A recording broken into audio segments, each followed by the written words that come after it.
Alors, classification des enzymes. Les enzymes se répartissent en deux classes. Il y a des enzymes qui sont totalement de nature protéique. Ce type d'enzymes en général accomplissent des fonctions très simples, telles que les hydrolases. Leur travail est juste de couper en présence d'eau. Donc, en général, ces enzymes-là sont totalement protéiques. Et nous avons les holoenzymes, qui sont faits de deux parties.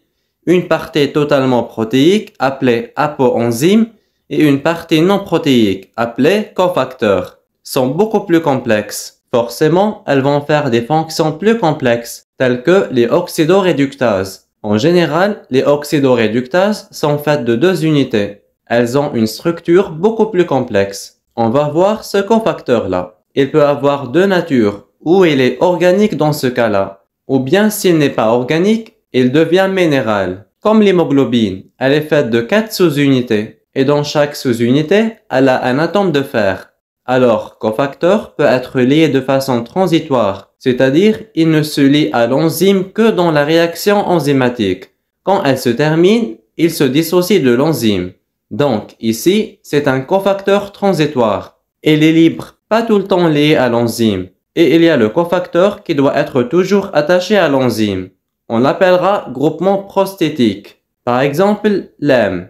L'atome de fer dans l'hémoglobine est toujours attaché à la molécule, donc ce sera un groupement prosthétique. Et ce cofacteur, il est très important pour le fonctionnement de l'enzyme. Sans ce cofacteur, l'enzyme ne peut pas fonctionner, donc elle ne peut pas travailler sans son propre cofacteur. On connaît tous les cofacteurs de nature minérale. Ça peut être un atome de fer, phosphate, calcium, magnésium. C'est les minéraux en général. On va voir les coenzymes qui sont de nature organique. Alors, un coenzyme c'est quoi? Ce sont aussi des molécules organiques, mais ce ne sont pas protéiques. C'est-à-dire qu'ils ne sont pas faits des acides aminés. D'accord? Ces coenzymes dérivent des vitamines, que ce soit des vitamines hydrosolubles ou liposolubles. C'est pour ça quand on a des carences en vitamines telles ou telles, on a des problèmes. Pourquoi? Parce qu'on n'arrive pas à avoir le coenzyme de l'enzyme qui va effectuer son travail. Et par conséquent, il va y avoir des perturbations. Vous avez compris pourquoi c'est important de prendre les vitamines? Parce que les vitamines fabriquent les coenzymes. Les coenzymes sont les constituants des enzymes. Sans les coenzymes, les enzymes ne travaillent pas. Donc, si j'ai pas de coenzyme, j'ai pas d'enzyme, j'ai pas de métabolisme cellulaire et ça va se répercuter par des perturbations, des maladies, par des troubles métaboliques. Alors, quels sont ces coenzymes?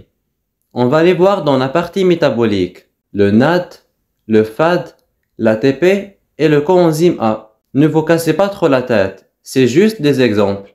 On les verra en détail dans la partie métabolique.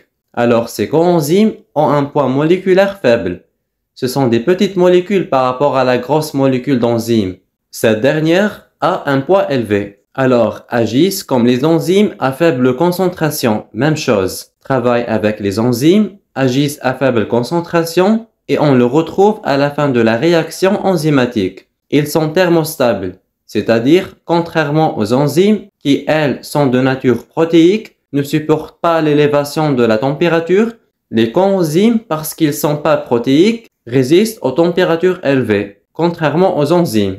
On passe maintenant aux isoenzymes. Les isoenzymes sont des enzymes qui catalysent la même réaction, mais elles ont des structures et propriétés différentes. Nous, on a tendance à mettre dans la tête que quand l'enzyme catalyse cette réaction, elle doit avoir la même structure, n'est-ce pas? C'est plus logique. Or, c'est pas vrai. Les enzymes peuvent catalyser la même réaction, mais elles ont des structures différentes, propriétés physico-chimiques différentes, leur comportement en électrophorèse est différent, en chromato est différent, mais elles assurent la même réaction. Alors, quelle est l'importance de ces isoenzymes-là? D'abord, nous avons deux types d'enzymes. On a les enzymes qui sont sécrétées à l'intérieur de la cellule et les enzymes qui sont sécrétées à l'extérieur de la membrane cellulaire. Elles peuvent être un bon diagnostic de maladie. Comment? Par exemple, le muscle cardiaque, le cœur, nous avons les enzymes, les transférases qui sont sécrétées dans les cellules cardiaques. Lorsqu'on a une crise cardiaque, le tissu est détérioré, c'est-à-dire il est touché. qu'est-ce qui va se passer à ces enzymes? Elles vont se libérer. Donc, par conséquent, ces enzymes vont se retrouver dans le sang. Leur taux va augmenter. Quand on va faire une analyse, on va trouver que le taux de ces enzymes-là qui sont dans le tissu cardiaque est élevé. Donc, on va se dire, tiens, ici, il y a un problème dans le cœur. Il y a un infarctus de myocarde qu'on n'a pas remarqué. D'accord? Donc, les enzymes sont un très bon moyen de diagnostic. On peut diagnostiquer des perturbations grâce à ces enzymes-là, et spécialement les isoenzymes.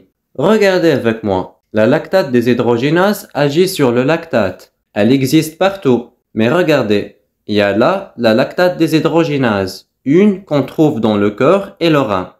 Elle est faite de 4 sous-unités identiques.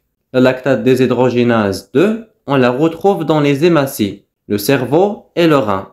Elle a 3 sous-unités identiques et une différente. On a mis H4, c'est-à-dire les 4 sous-unités sont identiques et de type H. Ce carré veut dire H. La lactate déshydrogénase de type H3M, c'est-à-dire qu'on a 3 H, 3 de type H. Et la bleue sous-unité de type M. La lactate déshydrogénase H3, elles contiennent H2 et M2, c'est-à-dire 2 de type H qui sont pareils, les voilà, et 2 de type M. On la trouve dans les leucocytes cerveau-muscle. La LDH4, elle a une de type H et 3 de type M. La lactate déshydrogénase H5, elle a 4 sous-unités de type M. On la trouve dans le muscle et le foie. Vous voyez la différence entre les structures de ces enzymes-là?